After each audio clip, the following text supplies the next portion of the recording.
The average buyer is going to look at 6 to 8 houses before they choose a house, if you've done your job well. So if you were on a date and you find the perfect girl, but then we're speed dating, right? Yeah. And you got the opportunity to talk to 10 more girls. So you're the type of person, let me see the 10 more. I would. I mean, you never know. The other one, hey, guess what? If the other 9 disappoint, I can go back to the first one. Yeah, but because you don't have nothing to compare it to. Well, he's already, I guess so. But here's the thing, like when you know. Not really. But this is, you don't know. You That must think be you Tiffany, when you know, right? That's not a So thing. I think that may be a guy thing. That's versus- not. I think it's a people thing in general, because you think about it, if it was like once you meet the first person, how many times you hear people go into like a relationship and last a year, 2 years, 4 years, 10 years, however, and then they're like, man, I should never That's did it such that a guy answer, though. Nah, I would have that's to, not like, true. because Tiffany and I agree, if we go on a date and he's everything, we're good.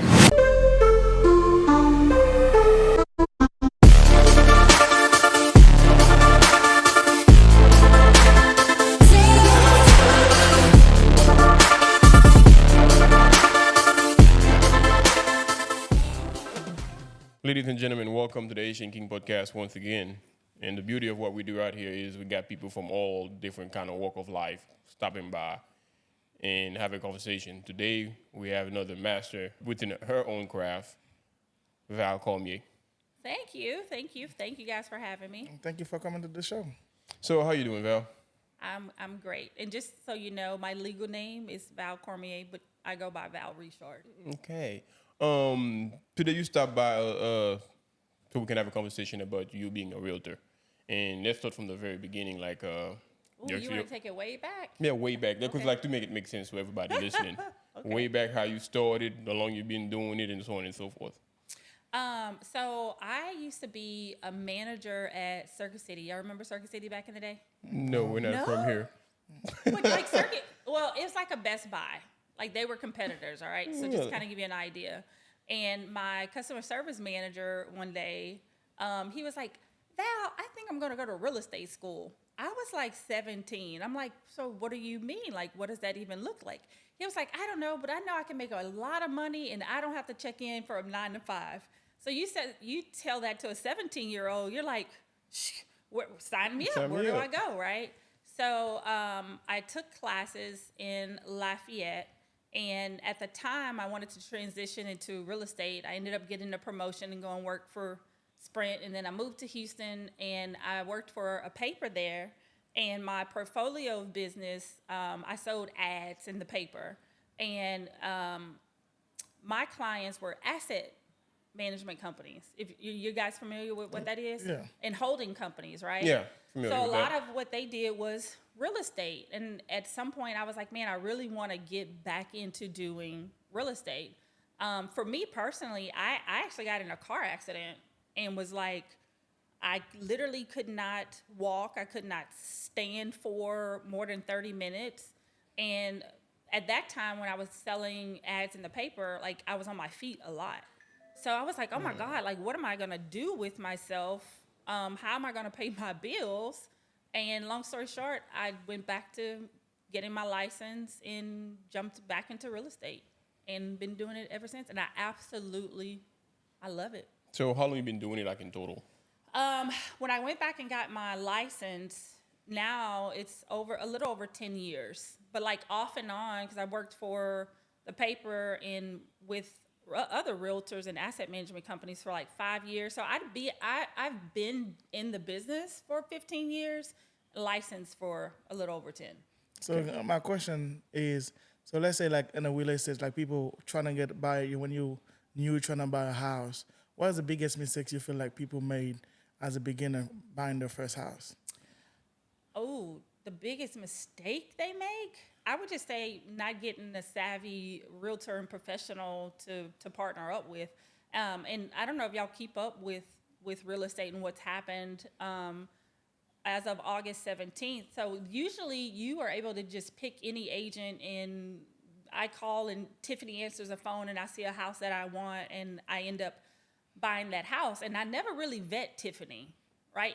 That's very common, right? Yeah, pretty common. So now what's happened is the National National Association of Realtors, which is NAR for us, just settled a lawsuit for a little over $100 million something dollars. How real estate has changed is now, instead of me just calling any realtor and them showing me the house, and if I like that house, I buy it.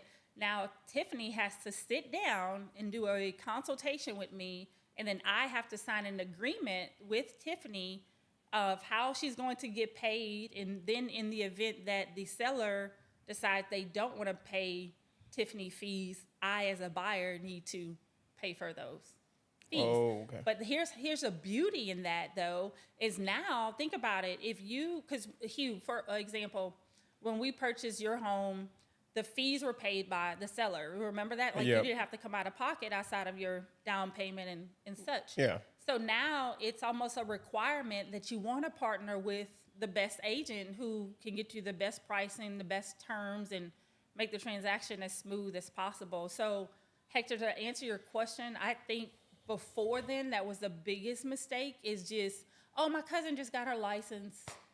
I'm gonna partner with her, she's gonna sell me a house. And that's not a bad thing, because we all started from nothing pretty much.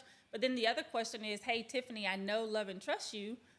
You just got your license, right? But the question is, like, who's backing Tiffany?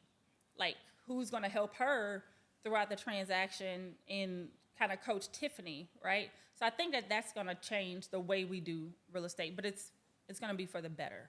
And also the next question I want to ask you, because nowadays I've met a lot of people who trying to find a career path, and then they always tend to be like, man, I want to go be a real estate person. I'm sure you've got that a lot too. Oh, so man. let's just say, with you being who've done it for like by 15 years, what would you have to say to somebody like that to give them a heads up? What's the road ahead? Because when people speak of it, they always make it seem like, oh, I'm gonna become a real estate agent, and I'm gonna be making millions of dollars in 6 months. Because they always give me that vibe. Yeah, because they've been watching Millionaire Real Estate Agent. I think the biggest, I think it would be this, and this was even with me, y'all, when I got into it, my team leader asked, I'll never forget, hey, why do you want to get into real estate? And usually your response is, because I want to make all this money and I'm going to have all this flexibility in my schedule, right?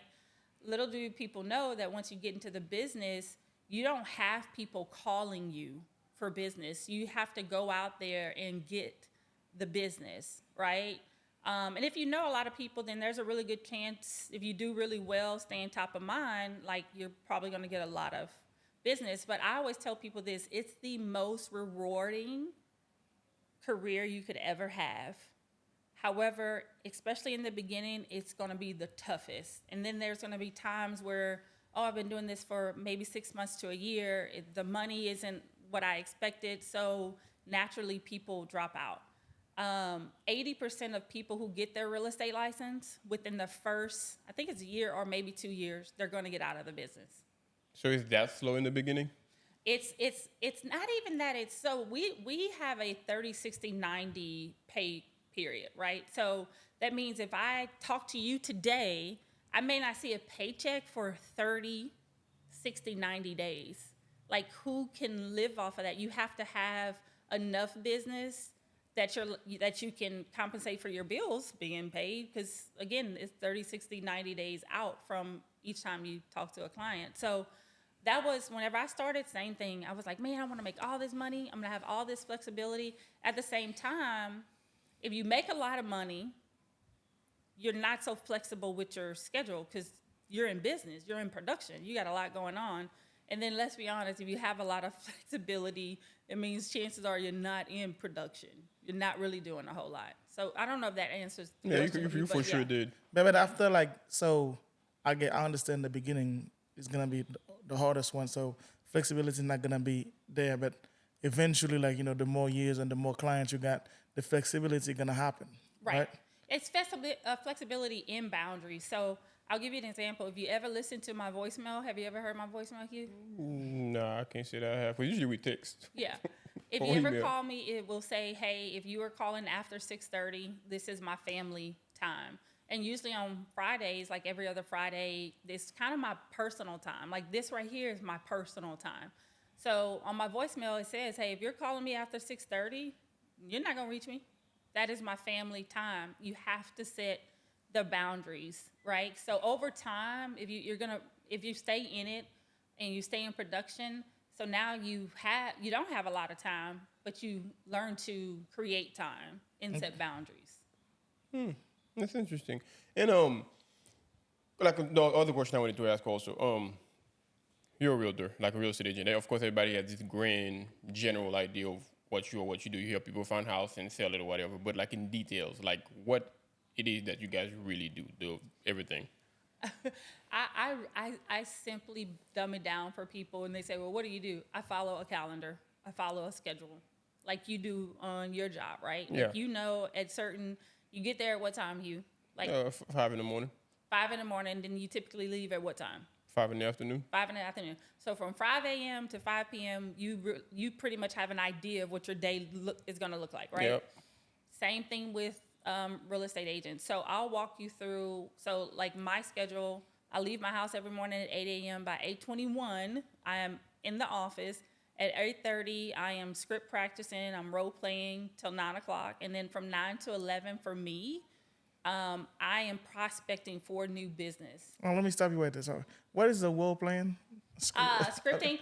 So I don't know if y'all read, if you ever read any real estate books, but there's one out there in particular called The One Thing. Have you ever heard it? No. If anybody, audience-wise, if you want to get in real estate or you're curious about that would be the first book I would start with. And it talks about creating an atmosphere, especially in real estate or anything you do, that what's the one thing I can do today by such that everything else would just be easy or unnecessary, right? So when I say that we script and we role play in the morning, is in real estate, it is a sales business, right? And if you've ever done sales, you have what they call objection handlers, right? So when you're new, instead of having objection handlers that you can't overcome, we say, look, we've been there, done that. Don't try and reinvent the wheel. If you get a person that calls in, this is what you need to say. This is the questions you need to ask. And then you become really good at it to where you don't need the sheet of paper anymore. But you know, hey, if Tiffany calls in and I just started, most people are going to be like, okay, so you want to go see this house? Let me just jump in my car and go open this door for Tiffany, instead of walking through, okay, Tiffany, well, tell me a little bit about yourself. Tell me about what you're looking for. Tell me where you are in the loan process. And if you can keep their attention for that long, ideally, we want to make an appointment with Tiffany to come in and do that kind of consultation that we talked about earlier. So that's role playing. Cool, thank you. Have y'all ever been in a sales job or sales environment? No. Oh, okay. Well, for all my people in sales, they know exactly what I'm talking about. Really? So it means kind of like they practice the speech before they have to. So you're like, Yeah. what did you do it in front of a mirror? Yeah. Hugh, seriously, I practiced with Sky was 8 at the time. And I was like, hey, it's just her and I don't have anybody. So I was like, Sky, I'm going to call and you're going to pick the phone and we're going to she was like, well, I don't know what to say. I was like, just be a customer, like just any customer.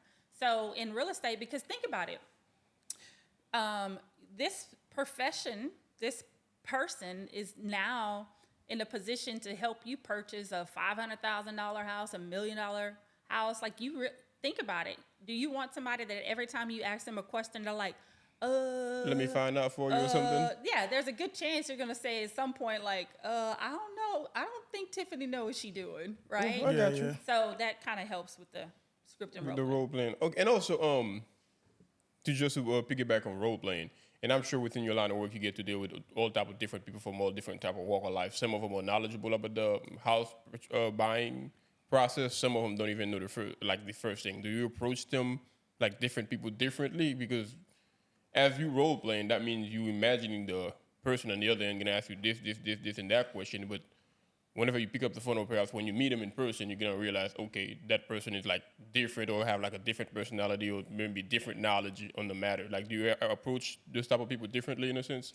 Yeah, I mean, I typically start with like, where are you in the process, right? Like, how long have you been thinking about it, or what steps have you taken to in the buying or selling process. So you're really just trying to ask questions to get a good understanding of what their experience is, what the process could look like for them, because you have some people that really need their hand held, and then you have some people that I'm like, I mean, you know more than, like, I want to give you an example. I had a phone call on the way here, a property that I have, and I'm coaching them as to giving some options as far as strategies that we could use to sell their property.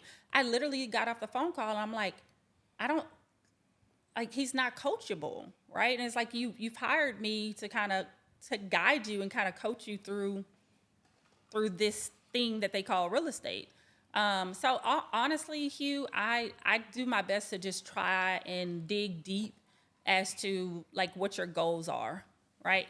And I'll tell you this too: if ever I go to a property and we have a consultation to listing a house, like my goal is to dig so deep that we should be at the table crying together, because I've done my job really well and I've dug really deep. And honestly, it's not even about selling a house. It's really about, most of the time, it's about you, and you have this new bundle of joy that y'all are soon to be welcoming, and you want to expand your family's growing, so naturally you want to grow into a bigger house, right? Yeah. So again, it's just naturally asking a ton of questions to get an understanding of what they're trying to accomplish. But within asking this question, would like that give you some sort of a sense for like what kind of house that person is looking forward to? It's kind of like, even if you know this house available, but you already know what they're looking for, that ain't it, to where you're not even gonna bother bringing that house up. Or because sometimes I've heard stories about realtors who, let's just say you're in the market, you want to buy a house or whatever, and then it's kind of like they keep bringing stuff that you're not really interested in. It's kind of like every single house they showed you, you don't like it, and even though you pretty much told them what you're looking for, and yet they keep bringing you a house, they're like, nah, I don't like it. And then to a certain point, from what the stories I've heard, it gets annoying. To whenever the realtor find a house, you don't even want to go check it out. Yeah. Oh, that's funny. I will tell you this. The average buyer is going to look at 6 to 8 houses before they choose a house, if you've done your job well, right? And that's when you have to dig, right? So if you say, so let's just pretend like you called me and, hey Val, I'm interested in purchasing a house. I asked you all those questions, but I also sent an intake form. Did I send you an intake form? Did. Do you remember that? Yeah, I remember that. So on the intake form, it'll say like, do you want a backyard? And if so, like how big of a backyard? So then you have to dig deep and say, okay, Hugh, tell me a little bit more. I see you want a backyard. Like, what's the plans for the backyard, right? Because if you just leave it at the intake form, and I say, oh, well, he just wants, a 9,000 square foot lot, right? And I don't dig deep enough to say, oh, but he wants a big backyard, but he wants to get a pool. Then I'm like, oh, Hugh, you're going to need a bigger backyard than 9,000 square feet, right? I got you. So then it's more about, okay, Hugh, tell me a little bit more about that. What's important to you about a big backyard, right? Because a lot of times people, too, they want to entertain more outside than they do in the inside, right? So if you want to entertain, like, tell me what that looks like. Like,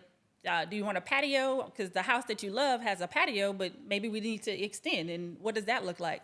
So to answer your question, if I keep showing you homes and we not winning, Hugh, I'm going to reel you back in and say, okay, let's review this. Let's go over that form again, and let's kind of dig a little bit deeper as to what your goals are truly. Because chances are I may have missed the mark. So that kind of... It doesn't happen a lot though, Hugh, but I understand. I understand what you're saying. I mean, I know some realtors too. Sometimes, like, let's say for instance, they got a house that's been in the market for 6, 7, 8 months and never sold it, and so when you got new buyers coming in, and then they got the tendency to go trying to let you see that house, first, just and see like if they can get rid of it in a sense.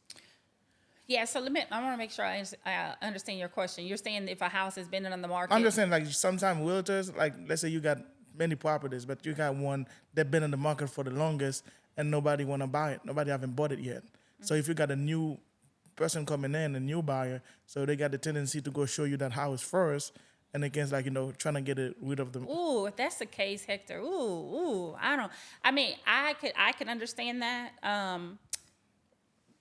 me particularly, if it doesn't, I mean, if you come to me and I'm looking at your intake form and we're talking about what you want in a home, and if I have a property that's listed that meets all that criteria, then naturally it's gonna likely go on the list, right? I'm not saying that necessarily I'm gonna show it to you first or push you on that one, but I could see where some realtors would naturally, like, oh, Hugh called me and everything he wants is in this house that I'm trying to sell. Like, let's go look at that one, and hopefully I don't have to show you the other 5 that could potentially be a fit for you as well, right? So to Hector, to answer your question, personally, I don't see a world where we would do that unless I say, oh my God, Hugh, everything that you want, this house has. So much so that what you doing on your lunch break, like, let's go, right? But it's only because I think it is a good fit. It's almost like a date, right? Like, you're single and you're like, oh man, Val, I'm single. I'm to the point where maybe I want to start dating, and I say, well, Hugh, like, paint your picture for me. Like, what does she look like, right?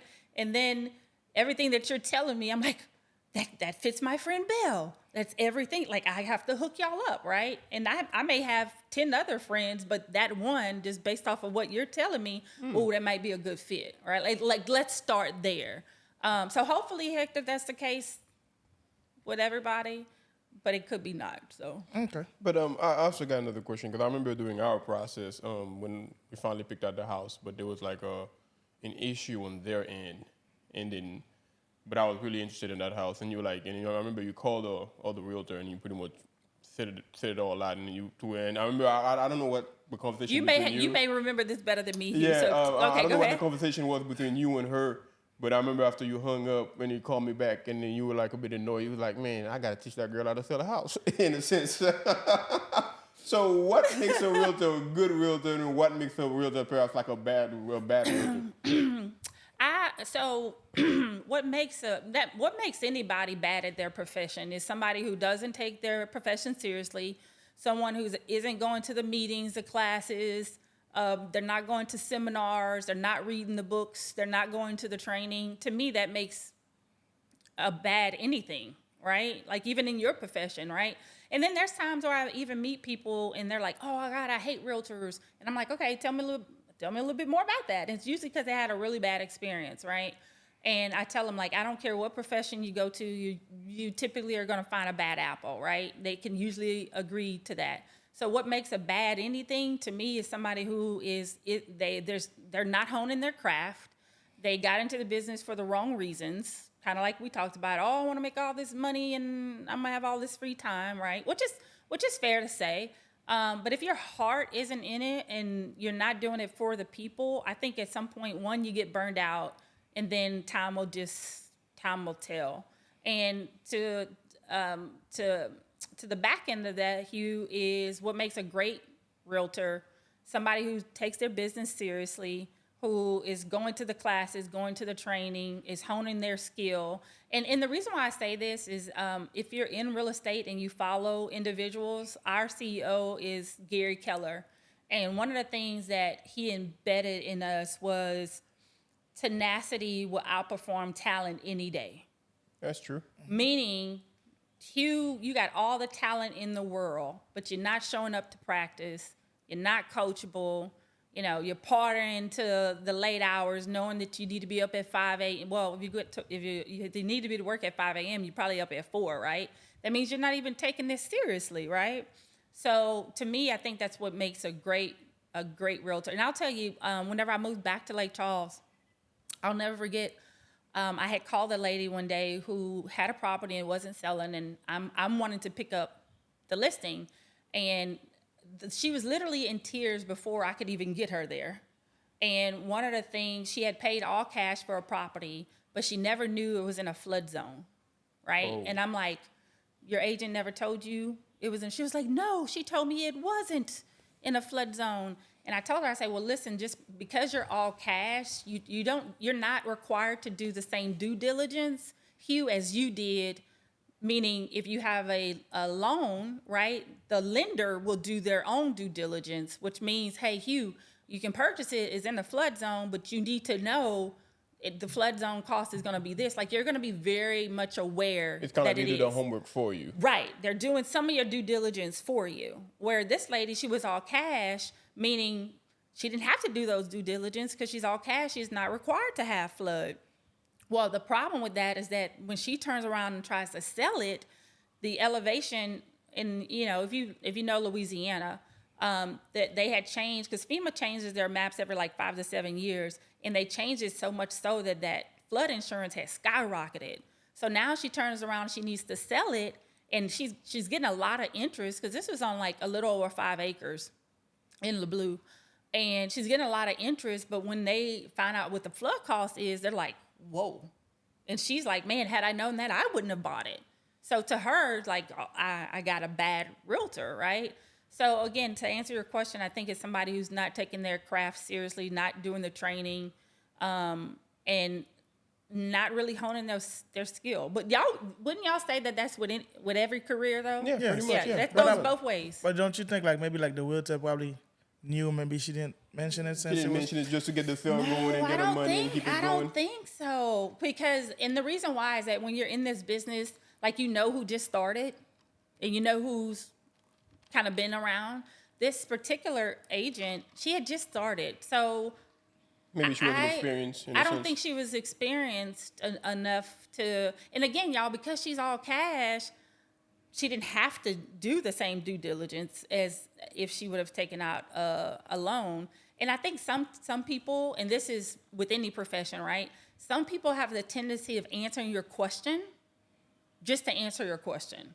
Does that make sense? Yeah, I know what you mean. Like, they know it all types. Yeah, and then like with me, if I don't know something, I will tell people, hey, I know what I know, and I know what I don't know. And if it's something that I don't know, like, rest assured, I'm going to go find out, right? Like, to me, that's what a true professional would do. Yeah. But unfortunately, you have people, and I'm not even referring to our business, just people in general who will answer you just to give you an answer.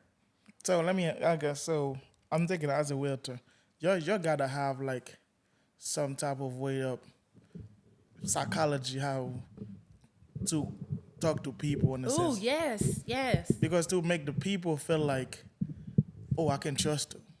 Even I can trust you, I can feel like you make me feel like, hey, even though after I talk to you, I'm like, man, she's the one. Like, it's your Kind of like you dating her. Like, oh, Yeah, we'll put a yeah, ring in yeah. it, ring on it. She might be the one. Yeah. Yes and no. So in sales, have y'all ever heard of a DISC profile before? A DISC? No clue. So when you start in real estate, everybody has a certain style as to how they want to be sold. Okay. So like my DISC profile is a high DI, which means I'm very direct and to the point, and I don't like to waste time, right? So a D to me would do the same thing. So if ever y'all for fun, DISC is a DISC profile. Go and check and see what your DISC profile is, because Hugh, it will tell me how I need to approach you for a sale. So for example, if you are a high D, I'm a high D, which means you don't want your time wasted. You wanted me to be direct and to the point. You don't want all the shits and giggles, right? Then you have a person who could be a high I, which means that's the person that wants the shits and the giggles, and they're just happy-go-lucky, right? And then you have another, so DISC, you have a high C. My high Cs are like engineers, accountants. Like I have a guy right now, every Friday I send him a report just on data, and I do a video for him because he loves the numbers. He loves the data. He doesn't want to talk about the ifs, the whats. No, he wants to say, what does the data show? And guess what? He's an engineer at the plant. Oh, wow. So usually in, like whenever I meet my customers, I'll have them do it's called a seller survey. And in the survey, it'll kind of tell me that, hey, Hugh wants data. You don't want to sit there and just talk about fluff, and you need to be direct and to the point. And I'm like, okay, got it. And to answer your other question about trustworthiness, I always think about it like this. Jesus was perfect, and they still put him on the cross. Yep. I am not perfect. I am not for everyone, and I'm okay with that, right? Like if we're not a good fit. Like a few weeks ago, I had a referral, and this lady, she sent me like 24 homes, y'all. I have never had somebody send me 24 homes that they're interested in. Oh, wow. And this person had a budget. Like, and her budget was like $250. Were Okay? all those homes, were they within that budget?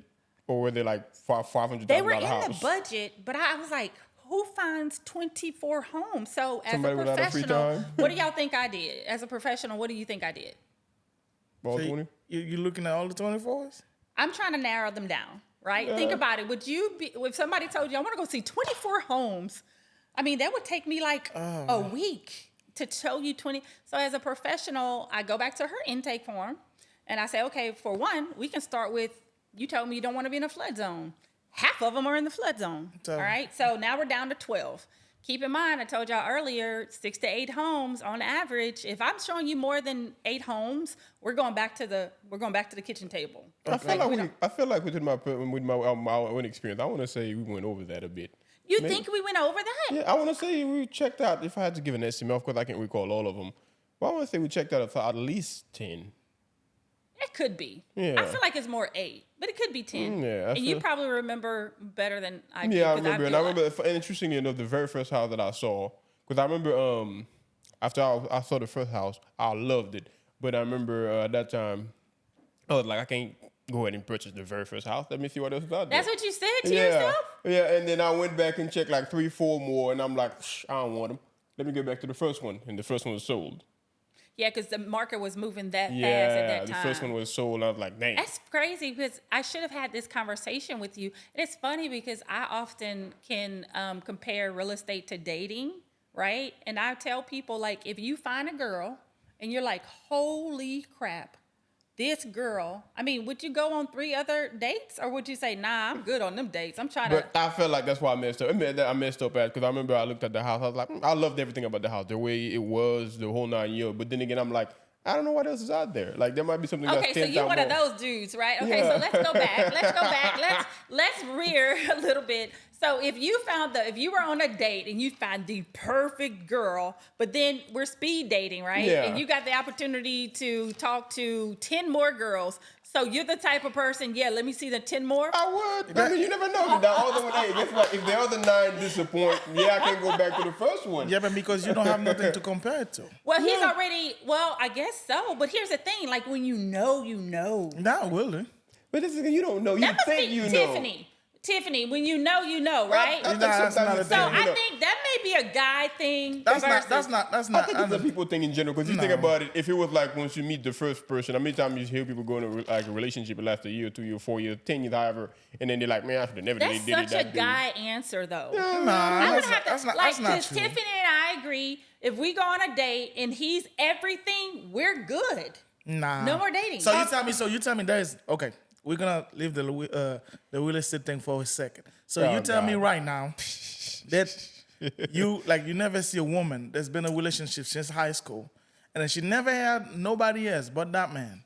After a while, maybe like 20 years later, she don't feel like she didn't live her life. Yeah, she didn't live She her feel life. That's like- she didn't. usually after they get divorced. I've seen that happen. Not Yeah. after This is what I'm saying, the divorce. So how fear- you think to like, get to the sometimes divorce? even, But like- how many people are still married from being high school sweethearts and they don't even know nothing I know else? 2 of them I've met my whole life. Two guys. But they're there though, right? And they're like, they don't know what else is out I mean, there. that's what we're seeing. I mean, I'm just But that's saying. what I'm saying. I feel like as people, maybe like you said, maybe it's a God thing. As people, it's kind of like, let's just say you made the decision, and then you're like, okay, I'm making this. That's my thing. Just like you said, the girl, the house, same thing. Nice house. Oh my God, this girl is beautiful, or whatever the case might be. But then you're always gonna wonder what else is out there. Like you want to make sure you live with the best of the best in the top tier. You know what I'm saying? Yeah, curiosity. Yeah, curiosity. I will tell you this. I bought my house, my first house when I was 24. It was the first house I looked at. Really? Maybe it's a woman thing. Yeah, but all I'm saying is, let's say for But instance, I will say this: so when we talked about a disc profile, I'm a high D. So high Ds can make quick decisions. They direct. They know what And they then they're want. direct and to the point. So that tells me with you're probably more of a SC.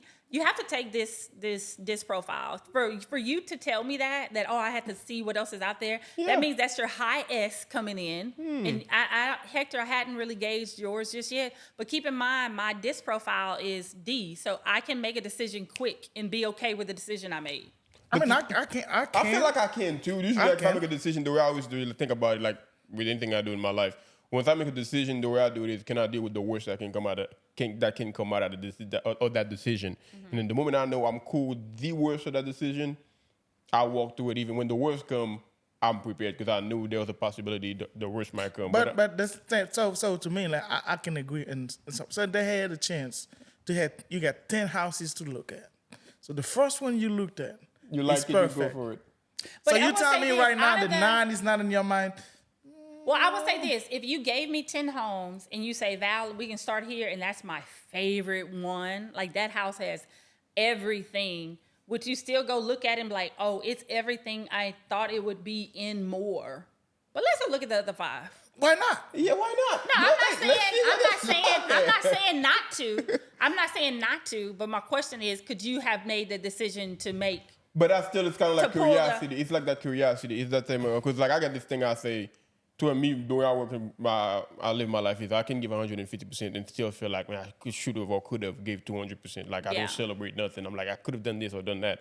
And same way with the house. I looked at it. I was in love with it instantly. I loved it. The way it was like designed, the ceiling. I think it had something similar to this. So let me ask you this: when we saw that house, did I do? So usually I'll tell people like rate it for me on a scale of 1 I told to. you that though. I remember I told you I loved it, but let's see what else out there. I did tell you that. I'm sure you did, but I'm just curious that I didn't say, well, Hugh, let's talk about this. Let's talk about how fast this market is moving, and if you want to. You did say that. I should have. Now that I'm thinking about it, I you was about did to say say that. because, like, man, I didn't say like Hugh. Let's talk a little bit. Yeah, you did this say one that. you did love, say like, that. there's And a the thing good is, well, chance. like, it's in my neighborhood too. So, like, when I go running, I walk past it, I always look at it. It's in your neighborhood. Yeah, because I don't think you. I was extremely adamant on Was being it the in one that on the neighborhood. other side? Yeah, it's on the other side. Yeah. And I was extremely adamant on being in that neighborhood because one thing we discussed was like I didn't want to be too far away from Lake Charles. Yeah. I'm like I'm not gonna move in the middle of nowhere. Yeah. And then that neighborhood was like, okay, in this neighborhood, that'll be my top tier house. And then I'm usually like, okay, I'm gonna get to work. That's like going on those dates, and that was the one. If you still went on these other dates, you know where I'm going with this, huh, Tiffany? That was the one you chose to still go on these other 5, and now she's your neighbor. Oh, And every day you gotta pass by her house and say, "But But that was the first one. I knew she was it. I let her go." But I'm saying the reason you know it about, I agree with you. I can agree with you in some ways. But think about it. You like if I feel the first house is legit like this. Damn, I can't wait to see the other 9. that's I can't wait But to you see. like there might be more. You've already said that, hey, and usually we'll talk about the ones that we're going to look at, right? Yeah. So Yeah. if you look at the best one and you say, hey, that was my top tier house anyway, and you've already rated that one on paper a 10, and you rated the other ones on paper maybe a 9. But then you get there, you rated it a 10 on paper, now you get there in person, it's still a 10. But you still go look at the 9. But I'm gonna tell you the Why thing. not? I'm gonna tell you the way at least I was looking at it. I walked in there, loved it. Every single freaking square inch of that house, I loved it. The way the garage was set up to where you can go straight through your room. And I remember you talked about it. It's like, see, I like that. You just get off work, go straight through your room, don't have to talk to nobody. I'm like, psh, who you telling? That's cool. And then I was like, okay, if this is that cool, let's see what else else is out there? It's a big cooler. It's a bigger But neighborhood. it taught you a lesson, though, Yeah, did it sure did. It sure did. Because, Yeah. like I said, I still want to buy it all the time right now. Yeah, I And- got my own story because when I was buying my house, the realtor bring me to that house. I love that house, man. But the problem was at the time, it looks like they had when we looked at the house and I wanted the house, and I decided to make an offer. But then, I think on that Saturday, they had a house where everybody come look at the house. Open house, okay. Yeah, the house has been in the market for a minute. So they had an open house. At the time, I wanted to buy the house. Then now, they have people come look at the house. So when I make the offer, somebody else make the offer. And how And I long had think- it been on the market? I can't remember. I can't recall because it's probably like 2019. So it's been like 5 years. Yeah, and what's crazy about real estate, y'all, is that it shifts every day. And I'll tell you a story. I had a property we had picked up because it was on the market before, and the seller, she would not drop the price. And I'm like, first I was like, we probably shouldn't have taken it, right? Like, because nobody wants a property that's just going to sit, right? This property sat for 6 months. She would not adjust it. All of a sudden, the market shifted. She was the only one in that neighborhood for sale. She was the only one with a pool. All of a sudden, literally within 24 hours, we got 3 offers. Nice. Because the market has shifted. The other ones had sold in her neighborhood. She was the only one left. Oh, and we wow. were all like, what the heck just happened? And then we went and we checked the data, and we was like, wow. So in real estate, we always say, hey, either you're going to sell your house now at what the market will bear, right? Or you can wait, typically we say 3 to 5 years, and you can catch up to the market. Well, she caught up to the market in less than 6 months, but it was, so in real estate, it's weird because you have real estate as a whole, like Lake Charles, then you have like the area, and then we really, really focus hyper local on the subdivision. So that particular subdivision, if you wanted to be in it with a pool, she was the only option. Oh, wow. Wow, so That's that crazy. worked. But, Yeah, no, I mean, And, so, it drove the price up. Keep in mind, she didn't want to do a price adjustment. It drove the price up. yeah, because every house She in had more neighborhood. than, yeah. So yeah, but and then when that happened, so somebody make an offer. So now I felt like that was messed up because they come out and say somebody else make an offer. So I make a counter offer. I said, how much he made? Yeah, I can't tell you. Yeah, you I can't said, tell. Shit. I I hate said, that. I said, I shit. hate that. I I said, hate shit. that. I said that's a bluff. Oh, My you will got to call them bluff. We just had But this it was recently. real though because I lost that house. You lost it. Yeah, because I thought it was bluff. And that's the scary part is that you don't know when people are calling bluffs. Like this just happened to us. should that be legal? I feel like that should be legal. It's in negotiations. It's some part of that should be illegal. It feels illegal to But me. I had. I think I had should this have known the happen. number though. I think the number should be Well, it's something the only you way can you would know the number is if the listing agent would say. But then the listing agent's fiduciary is to their client, which means they shouldn't be telling anybody the Yeah. numbers. But this just happened to us recently, where I had a fella, 24 years old, buying his first house. The house was at $260,000. We go in to make an offer. All of a sudden, agent calls me back and it's like, yeah, we got a counter. Now, mind you, our offer is all cash, okay? And the market being the way that the market is right now, and it was the 24-year-old, y'all, literally told me and his financial advisor, I don't know what I'm doing. I trust y'all. We were like, okay. Like, not only do you trust me, but for somebody to turn it over and say, I trust y'all, like whatever y'all tell me to do, I'm doing. So I called his financial advisor. I was like, Natalie. I said, Natalie, you're not going to believe this. So this house has been on the market for 3 months. They've done some adjustments, and all of a sudden she has another offer. So she wants to know if we counter. She's like, well, what do you think? I said, look, we're all cash, and we can close in 3-4 days, just depending on how fast the title company will move. I was like, even if they did have an offer, in today's market, chances are it's not cash. And then the caveat to that was the house is like a barn-dominium style house, which would have been really, really hard to comp as an appraiser. So we knew that they would have issues, which means if we're all cash, we don't have to go through that, right? So her and I both said, hey, we're going to stay at our offer. Oh, wow. Get this, we didn't even tell our client. He was like, hey, what's going on? We didn't even tell him that there was another offer, because we was like, what good is it going to do? He's going to be stressed. Like, Natalie, let's just wait. So the agent ends up calling me back, and she was like, hey, did you get my message about the counter? I was like, yep, I got your message. And I just let the silence do the heavy lifting, and I just sat there. I said, yeah, we got your message. But you feel like all that come with experience also. Yeah, to know yes. the type of move. Yeah, definitely with the But experience. don't you think it would be nice if, let's say, for instance, the house was $270,000, and then somebody come with $275,000. You don't want it like in an auction. So then I know it's $275,000. Now To I where I say can count $280,000. it No, back. And then because here's the thing. It's like a blind bid, right? Like you have a car, it's a Corvette. You know it's a $100,000 vehicle. You know that. That's the starting price, right? So then you just say highest and best offer. So they like cut the crap. What's the most amount of money you're willing to pay for this car? Period. So you can go all the way to $150,000. Yeah. No, hell yeah. no. Yeah, no. you can go up to 150. I feel like it's a Yeah, negotiation I'm like- tactic in a sense. Yeah. It is, and that's a skill. That's a skill you learn. You learn over I time. lost that house because I wasn't gonna do. I thought it was. I called the bluff. I regret it till I do a drive by a few times and I let Oh it yeah, go. another one. We should have the song in the background. In another one. But also like throughout your career, because I remember I was watching this commercial on TV too, where it's kind of like somebody had died in the house before or something, and then that's why they're Okay. selling it. Like, have you ever encountered any situation like that, and then to where Oh, you? so this is crazy, y'all. So in the state of Louisiana, so you know, I sell in 2 states. I sell Yeah. in Texas as well. In Texas, if someone dies in a house, you have to disclose it. In Louisiana, You don't have to? you do not. What? I didn't know that. So don't you feel like, is it like the type of ignorant is bliss if they don't know it won't hurt them, or maybe? Okay, so here's the deal with that. If you ever have a property and you're unsure, go knock on the neighbor's door. They will tell you everything.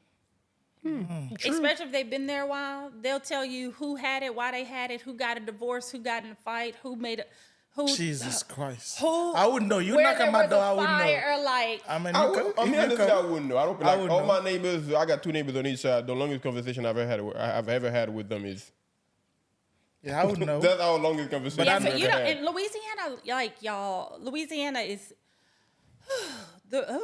I just take deep breaths. Even in Texas, like if you're working for a family member, like you have to disclose. If Tiffany is the seller and I'm her cousin, I have to disclose to everybody who looks at that house, like, hey, just so y'all know, Tiffany and I are family. Louisiana, you do not. Wow, why Louisiana give you all that leeway? It's not leeway. I think that it's just people not making changes and keeping up with So which one you times think in is Louisiana. better? I say Disclosing, Louisiana. always. You should disclose that. So since you said that, because I But don't no, know, let's just like I may have to just real quick. But let's just say, as you say in Louisiana, you don't have to. Let's just say you get this house, $1 million house, whatever the case might be, and then somebody died in it or whatever. And you know if you bring that up, like you said, you done did the whole this thing on people, and you're like, they probably won't get it. But like, how would you address that matter? We just not tell them, or tell them anyway? If tell me, who do I represent in this case? I'd say the buyer. But So so I if you represent the seller, you're not gonna disclose that. I wouldn't disclose anything. Well, first of all, it depends on what state I'm in. But if I'm in Louisiana and we knew somebody died in the property and I represent the seller, then again, my fiduciary is to who? The seller, right? Yeah. So I'm not going to do anything that could potentially harm the sale, right? And again, keep in mind, it's not against the law for me not to say, or That's for a- the seller not to say. so that's the job of the realtor or the buyer, that to do the due diligence to find out, right? Yeah, exactly. Like whoever is either you or as a buyer, it's. I mean, you should be doing the due diligence, and so should your agent. I got a question for you. It's kind of, do you ever either buying a house for somebody or selling a house for somebody that was a haunted house? That's a haunted house. Yeah, No, to but have I've some heard bad about stories. them.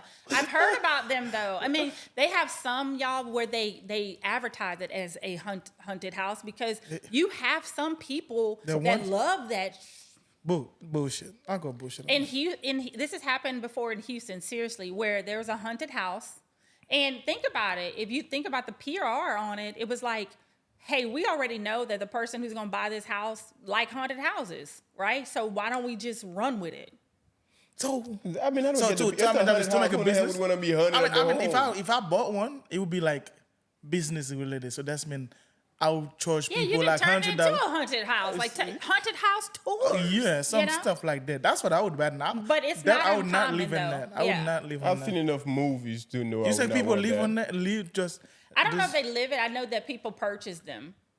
And they literally are advertised as It's a haunted house, but homes, like, yeah. how do you know if it's real? Because I can just put my house for sale and be like, it's a haunted house. Oh, If they'll it's have especially- like papers, like newspaper articles of like what has happened in the house, or who's Okay. lived there before. So yeah, they So make it that like attracts people, like this old lady yeah, died in like, the 30s, huge. and They seriously have some people that That was they get a me. high off of that. Like they love that stuff. I mean, 8 billion people. They got I crazy guess to people each out their here. own, Somebody, man. Look, somebody. it's not my appetite, but for some people, hey, whatever floats your boat. I'm here to sell a house. You like haunted houses? so therefore, like, I got the perfect house for you. but do you go with, like, would you just walk in there knowing that it's haunted and then something No, the touch your question hair. is like, what would I don't even know how I would like. I'm not into that, right? So I don't know what I would do if my buyer is like, "Hey, I saw this haunted house. I want to go look at it." I'm like, first of all, what time of day we going? Because I won't be there after dark. But I don't even know if I would. I probably would walk it just for the hell of it, honestly. Really? Yeah. That is crazy. The fact that they just advertising it, thinking, man, something got to be wrong with somebody that is interested in living in a haunted house. Like, what's like? You just want to see cool stuff? Because I've seen enough movies. People, man. 8 billion people. Somebody's I've crazy. seen enough movies. I remember the most recent one I saw. I think what's his name was in there. Not Ben Affleck. Ryan Reynolds was in it, and to where it's kind of like whenever you go in that house, the ghost possess you, and then he drives you crazy, and then you end up killing all your family. And that's literally what the ghost has been doing. And then they show you in the newspaper. And what movie is this? I think Ryan Reynolds played in it. Like I think it looked like an old movie that came out. So a fun fact: I don't do anything scary. I don't know scary movies like at all.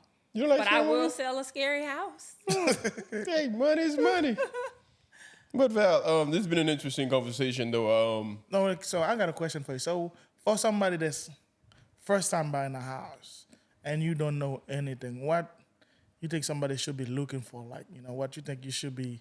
I know even though, sometimes you want this, you want that, but you feel like do you think like, certain age, like you come out of a certain, let me make my question, like as a young person, you just want to, people always want to buy a house, but do you think it's a good or bad thing, or there is a certain age or certain time you need to wait to buy a house? Do you have any advice for anybody?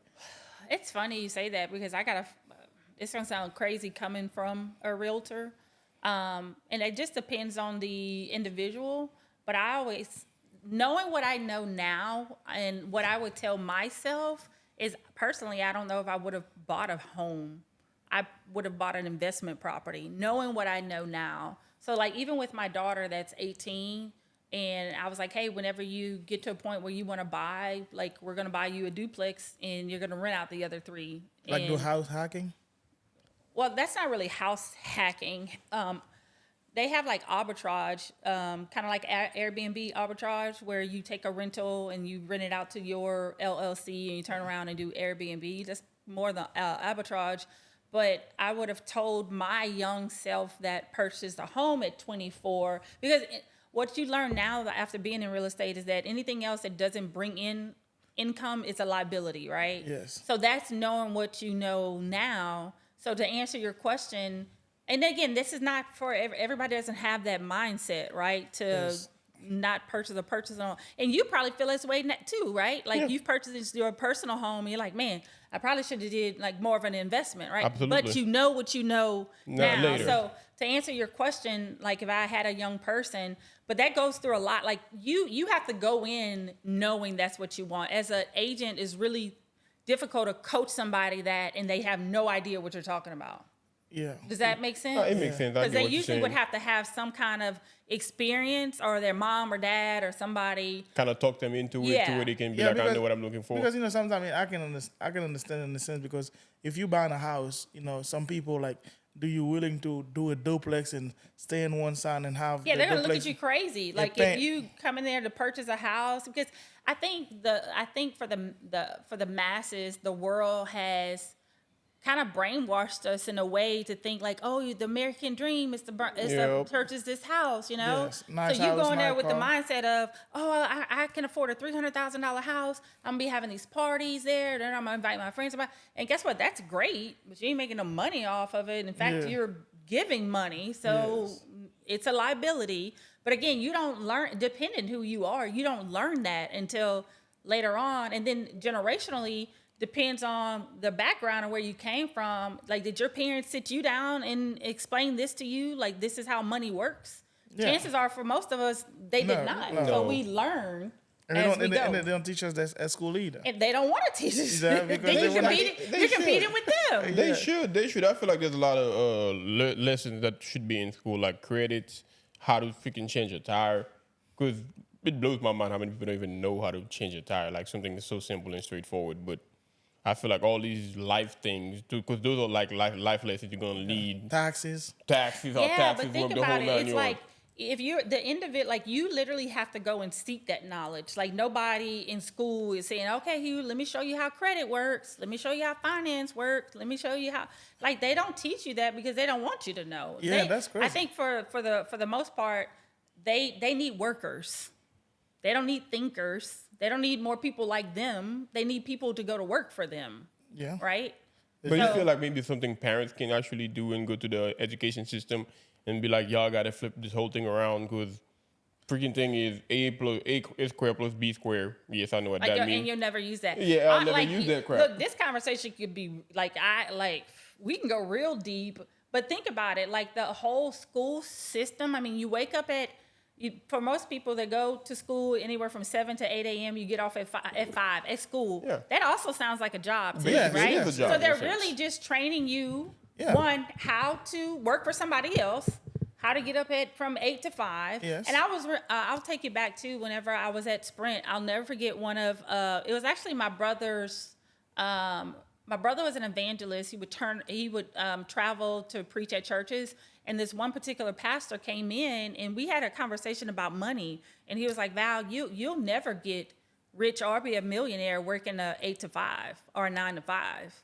And I'm like 20 at the time. I'm like, what did he mean by that? Right? Yeah, it's true. And it's true. And in school, personally, I feel like they teach you, they're teaching you how to work for Somebody. someone. Yeah, man, I agree. because when you're looking at it, school, even though they got the bell, that's kind of the same like factory, you know, where you're going to go to break time, Yep. early in the morning is the same thing. Then think about cars evolve, house evolve, technology evolve, but school is always that little square with the little chairs and the little board, and it's been like this for generation And and think years about and it. years. Why do you think school is free? Right? Because they control what it is that They can you're teach going to you. learn. It's the same thing in the medical field. Listen to this. Maybe a year or two ago, I started doing some research on magnesium. I went to 4 of my doctors. None of them knew about magnesium. None. So when it came to like holistic health, they could not have a conversation with me. And then I sat back, I say, well, why is that? The reason is because they control what these doctors know. These doctors know to put you on meds, right? The pharmaceutical companies Yep. are in control of what the doctors, what the knowledge that they take in, which means that's all they know. And it's not until you go outside of what they're teaching you to say, you know what, there is a better way, right? Yeah. Same thing with us in school. Like, okay, I want to go to school, but there is a better way to make money. Yep. And it's not until, and it's really a lot of it has to do with your mindset. It's kind of like when you go to school. I remember they're telling this joke. Like, let's just say you go to school to college for business, and then the person that's teaching you about business never ran a business. What sense does that even make? Yeah, he got Right. he got all this theory, but never had no business. How you gonna teach people business, but you never own? How many business you own? Right. Now, because we even talked that one time in our podcast where we did together.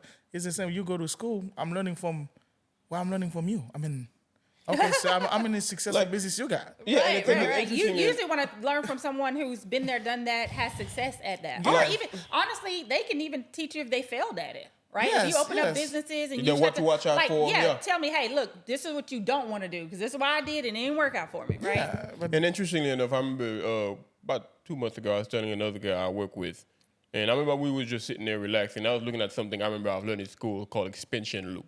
And I just sat there and I'm like, hey, you know why they got those pipe curved up like this? He said, man, I don't know. I don't care. I'm like, well, I'm going to tell you anyway. And I said, they got them curved up like that. It's called an expansion loop. It's whenever those pipe get hot, you're going to stretch and retract, and then that expansion loop allow the pipe not to break.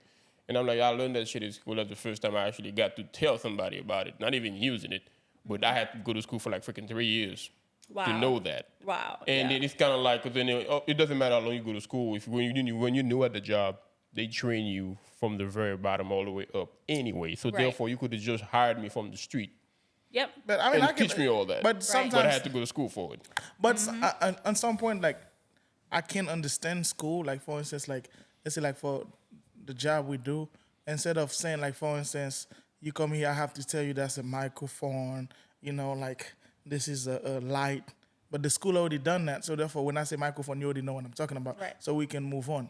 I can get that. But even sometimes you spend like I hate when school, let's say something they teach you in 2 years, could have done that in 3 months. They could have done that in 6 Not months. just that, like in our world, you go through real estate school, you get your license. When you get into the real world, you don't use any of that.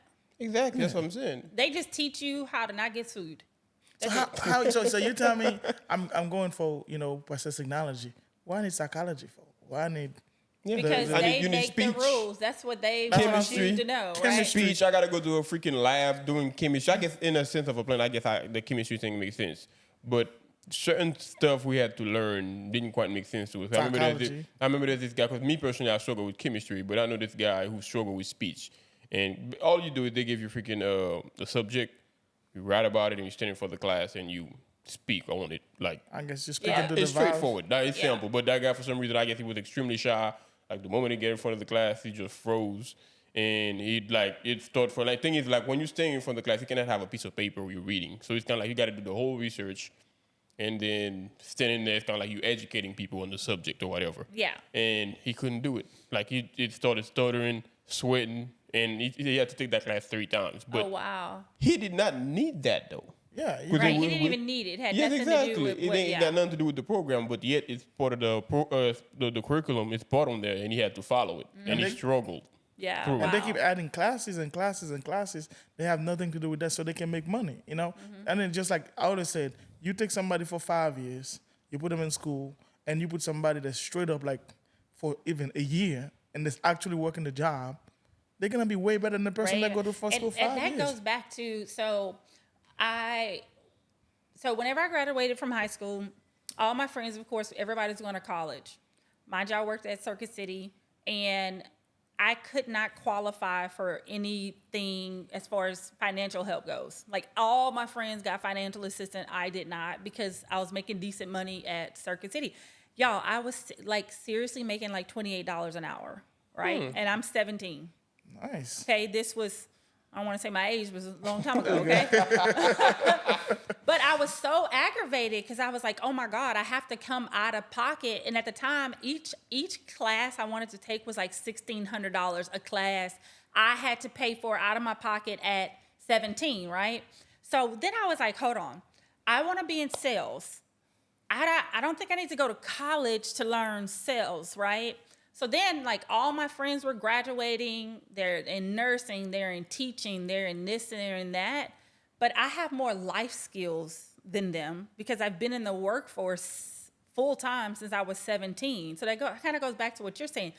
Even though they have these degrees, they're all calling me because, hey, what do I do for this? What do I do for that? Because they haven't experienced what life has taught me, right? By being in this field as long as I have been, and I'm more so referring to sales, but they don't really have a whole lot of life skills. It's and I say this a lot about my daughter, right? Poor thing, she has no street skills, right? We moved out into the suburbs, and she don't really have a whole lot of life lessons, right? Yeah. And then so for some of us who kind of grew up kind of rough, rough around the edges, the streets, if you would, they're gonna teach you a lot, right? Yeah. So my daughter, when it comes to we always say have street knowledge. Poor thing, she has none, right? And that's our fault. We moved out to we call them the sticks. Yeah, that's a in double-edged the suburbs, sword, right? yeah. And it's little things that are common sense that if you from the streets, you would know. And my poor daughter is no. And I gotta ask you this question in kind of a different format. Would you want your daughter to go within that same field as you?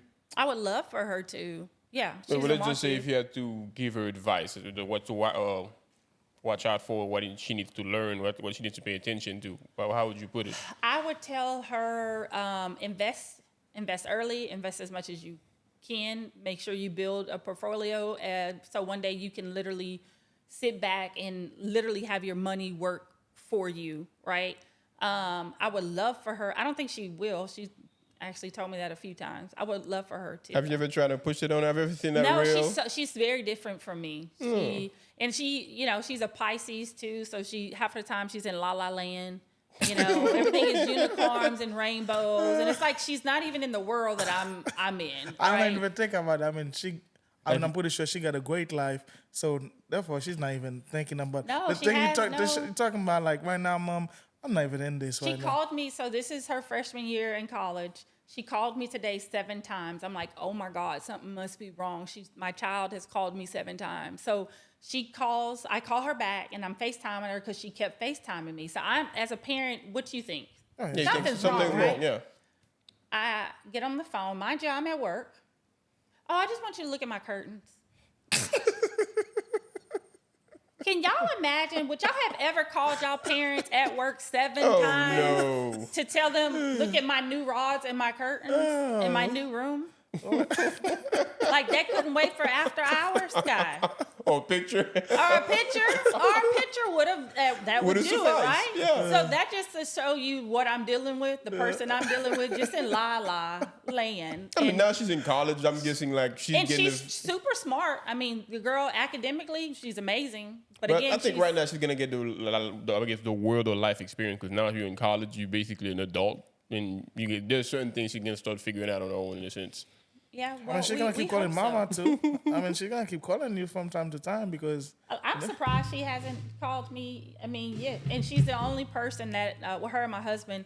You know how you can put it on private, so only certain calls to come in. Yes. Actually, now that I think about it, she called me one night, and mind you, her calls come in. So it was like 10:30, almost 11 at night, y'all.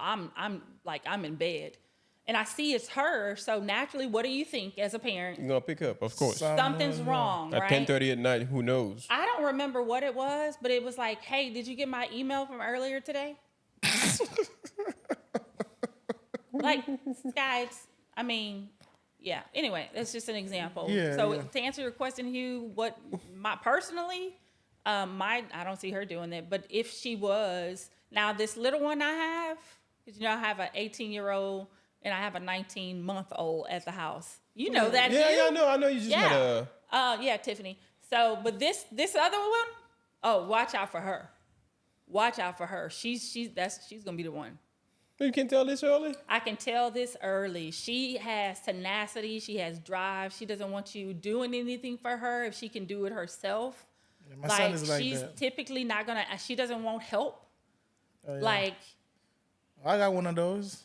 and then if you show her attention, she was like, She don't want it. she's like, I'm good. Like, I can just tell. Like, she's Gangster.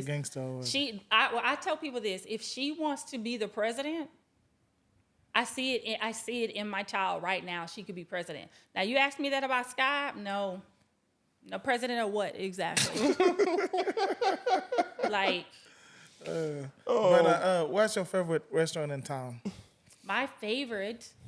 So I love seafood. Crab Palace is one of my favorite places because I love blue crab too. You like crawfish and all that? I love. Let me tell you, the go best crazy part during of the crawfish crawfish season in Louisiana is having a drive-through, and the people like my drive-through is literally down the street. Crawfish season, Sky and I are there 2 to 3 times a week. I'm not a Getting big my one. bag. Yeah, I'm not a big I'm a crawfish. huge crawfish guy, especially. Like usually, like when the season gets started, I get crazy for a month or two, and then by like February, it's out of my system. I just Well, it's done by February. No, it's Oh usually, no! You're talking about okay. If For it the starts fourth- in December. Oh wow! So you good in the month and 2. Yeah, Oh, a month or two, I'm like, I'm good. Oh, I stretch it out. I even call All them the way and till say, July? when's the last day? I want to make sure I'm there. When's Maybe- the first day and the last? I will Man, be there. I crawfish. I for a long time I never eat it because it's too much work for the low meat. Not really. I feel like You you gotta just be quick. You gotta be quick Yeah, with it. because though. she- better with it, that's for me why to they don't know. Because she had to do like for me to eat crawfish, you have to do all the work for me. You do all Oh the no! work. For him to eat crawfish, you got to do the work for Nah. you. You wouldn't be having the crawfish at my I don't table. care. I really don't care. You want to eat So crawfish? it's usually somebody else that's like, "Oh, baby, here you go. Yeah, Try But it. Here the you thing go." Yeah, is, that's it. you eating it, like, not only you going to discover new techniques for yourself, and then Shit. you're going to see people. I remember this a lady that did this thing, too. It's kind of like he took the tail. Because me, what I do, I hold it, I twist it, and I pull it out. Yeah. But this lady had this technique to where, like, she took the pinches tail, it? she took the tail, flipped it backward, and then juke it in. And then And when it she pulled it pulled it out, out, yeah. the whole thing, the Yeah. inside, everything came Yeah. out. And that's my new technique now. I mean, Well, good. I want to see this technique. No, yeah, that's my new technique now. I usually the first one I can peel off the first the first one, and then I pinch it, and then everything comes out. Nah. But it goes back to what you're saying. Like you have to have a technique. Yeah, once you got a technique, you just grab it, I pull think it out, I eat it. feel like it's too much work. For And that's just why one. too you have to have your corn and potatoes, right? Because the potatoes gonna fill you up on the I way. don't like potatoes, so Oh, we gotta find corn. something I just else. like corn. Well, I corn like will work, big yeah. corn. I don't like Yeah, something off with this dude. And also, if you had to live in one city for the rest of your life, where would that be? Houston, Texas. Why? Why? It's not too crowded. I love Houston though, but why? But why? You say it's not too hard. I don't It's want to too- be. So it's weird because I have my times where I want to be in the city, and then I have times where I love where I am now. So I always said if I had my choice, it would be Houston Monday through Friday, and then on the weekends, like give me my country. You know what city But I give would be me? in You know what Houston. city give me both vibes? That's what I've always said that I would want to move there and live there forever. Austin. Austin is nice. Austin give me is both expensive, vibes. though. Is it? Austin. Here's what I love about Houston. To answer your question is, I'm a foodie. I want to try everything, and I love the arts. I love music. I love concerts. I love to travel. So typically, you want to be in a hub, right? Yep. So like, I'll give you an example. Usually, my twin and I we love food, so we'll send each other stuff. And like, there was this new Roman noodle place. And she was like, oh, we got to go the next time we're here. So she's like always sending me these new vibey places. Thing going on. And we're not going to do that in Lake Charles. Like it's going to, and that's it. The thing is that's what I like to do. So I need to be in a hub where, so like whenever that y'all saw that viral candy that went, Yeah, that yeah. Dubai candy? Yeah. You can find it right there in Houston. Like everything you can think of. And then culturally, oh my God. So like when my daughter was in school, her best friends were Caucasian, Indian, Mexican, like you name it. It's like a melting pot. It is. You're right. It is. That's why But I feel like love the city. traffic and It's horrible. everything being 45 minutes away would get them out of quick. Yeah, because in Houston, I remember one time, a few times we went to Houston, and then that was in the beginning. It was just like, you miss an exit. You're in trouble You because say, you gotta go 20 all the minutes. way around. It's a whole 20 minutes. At some point, I think it was at night. We missed the exit. I swear, we backed up on the highway. We were so Yeah. I had some of those experiences too when I first backed started on the highway. driving Like, man, too. say hell no. we're And not see, doing with that. us being in real estate, we don't really have those problems because you're Familiar with the area? well, not even familiar. It's just that you don't really fight that traffic, or you can kind of like, for example, if you used to call me and my office was in Pearland, right? And if you say, well, I'm in Katy, we're looking at, I already know that I'm not trying to make an appointment during school traffic coming to and from. So then I'm like, okay, are you going to be available like Thursday, anywhere between 10 and 11? Because I'm not trying to, so you can kind of cater your schedule a little bit better as opposed to working a 9 to 5 and know you're going to be stuck on 59, 45, Yeah, that would get them out 288, you of name quick. it. And then also the fact that everything is 30 to 45 minutes away. Well, That would not get cold. necessarily because Houston, like, for example, I lived in Pearland. Like, you never needed to leave Pearland. The only reason you would leave Pearland is to go to the airport, go to Minute Maid Center, go to Toyota Center, or you were going to a play or something downtown. But at that time, we're really not fighting traffic. So, but everything else, like your HEBs where you get your hair done, your nail done, everything, your cleaners, Yes, everything Houston- is Houston got it in like that that. area. You don't really need to come out of it outside of work. Well, you know and what? will I fight what I traffic. felt remarkable because everybody we have in the show, and we ask them the question about the food. Everybody here is a foodie, man. Everybody's a foodie. Everybody likes food. We need to do Everybody. like a foodie, like have a platform just for that. Because we had like a restaurant everybody's owner here foodie. also, and then like T-Shell. Yeah, everybody's a and foodie, Everybody's man. a foodie in We the all city. like food. There you go. That's Man, common ground. Yeah. Pretty much. Well, Val, we really appreciate you stopping by. And also, as a realtor, if somebody I want to get in touch with you because they're trying to buy a house or sell a house, let people know how they can perhaps get in touch with you. Yeah, so usually my website, you type in AskVal, Lake Charles, it'll pull up, but www.askval.com, and it has all my information on there.